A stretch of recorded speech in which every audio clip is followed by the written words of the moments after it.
Natatandaan mo pa ba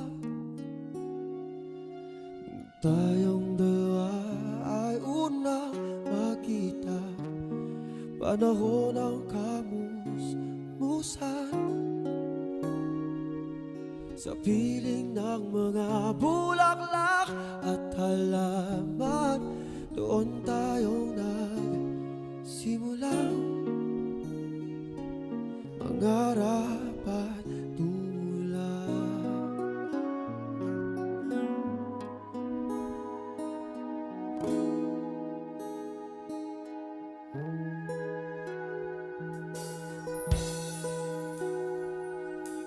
Natatandaan mo pa ba inugit kong puso sa punong mangga at ang inalay ko